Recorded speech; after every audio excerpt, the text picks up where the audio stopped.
I think this is the challenge every single security team have.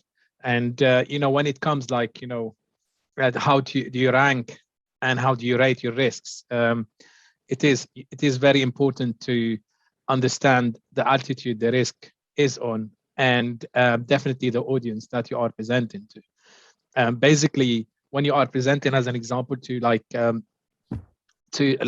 risks to a non-technical audience, or risk to a C-level board, executive board.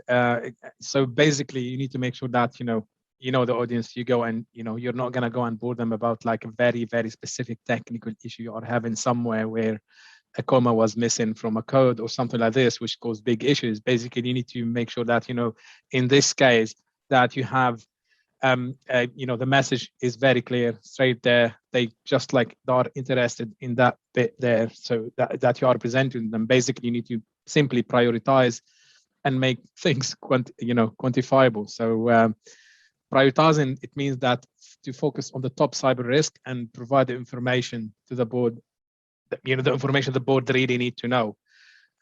Basically, when you start about as well presenting the risk, and if you want to get the attention of the rest of the company, as an example, you need to make sure to keep in mind that to get the attention, the security attention at all levels at an organization, you need to make sure that the message, as an example, originates from the top, and that's what you need to start. You need to start from. So it is very important to pass your message to the top in the best way.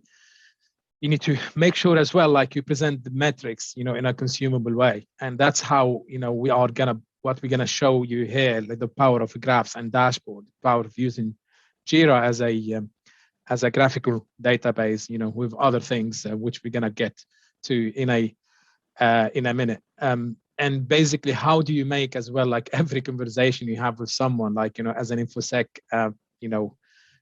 professional. So how do you translate that into a risk? Basically, you talk to a developer, and let's say, or you are talk to a head of department, or you talk to anyone. Just make sure everything you have there, you translate it into a risk. Make the people log that risk. Make the people accountable. And as you know, and as always Dennis say, when you make people accountable, they will get into fixing the risks. So that's it from on this slide.